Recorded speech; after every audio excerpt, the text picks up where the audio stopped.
पूरे हिंदुस्तान में आरएसएस और बीजेपी संविधान को मिटाने की कोशिश कर रहे हैं। हर चुनाव में नरेंद्र मोदी जी बीजेपी जीतती है। जहां भी देखो चुनाव होता है ये जीतते हैं। महाराष्ट्र में सारे के सारे जो ओपिनियन पोल्स थे वो कह रहे थे कि इंडिया गठबंधन महाराष्ट्र में चुनाव जीतेगा। लोकसभा के समय हमारा गठबंधन महाराष्ट्र में चुनाव जीतता है। उसके 4 महीने बाद उसी महाराष्ट्र में बीजेपी का गठबंधन स्वीप करता है, चुनाव जीतता है। हमने थोड़ी सी इंक्वायरी की, पता लगा कि लोकसभा चुनाव के बाद इलेक्शन कमीशन ने महाराष्ट्र में जादू से 1 करोड़ नए वोटर पैदा कर दिए। लोकसभा में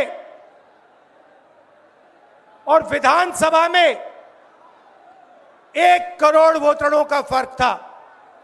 और भाई और बहनों, जहां भी ये नए वोटर आए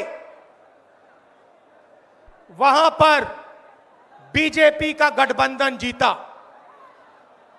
हमारा 1 वोट कम नहीं हुआ।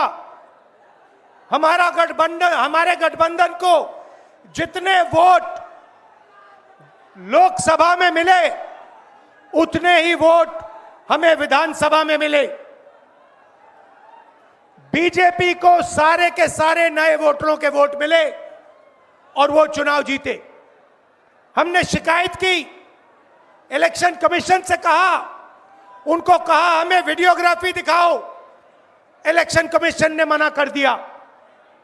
उसके बाद हमने इंक्वायरी शुरू की। कर्नाटक में 1 लोकसभा 1 विधानसभा में हमने इंक्वायरी शुरू की।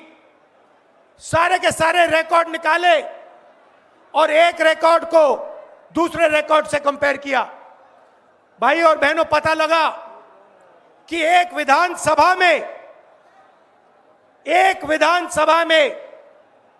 1 लाख से ज्यादा वोट चोरी हुए। और इन वोटों के कारण लोकसभा की सीट कर्नाटक में बीजेपी जीती। हमने ये प्रेस कॉन्फ्रेंस में कहा, इलेक्शन कमीशन ने मुझसे एफिडेविट मांगा और किसी से एफिडेविट नहीं मांगा। कुछ दिन पहले बीजेपी के लोग प्रेस कॉन्फ्रेंस करते हैं, उनसे कोई एफिडेविट नहीं मांगा, मुझसे एफिडेविट मांगा।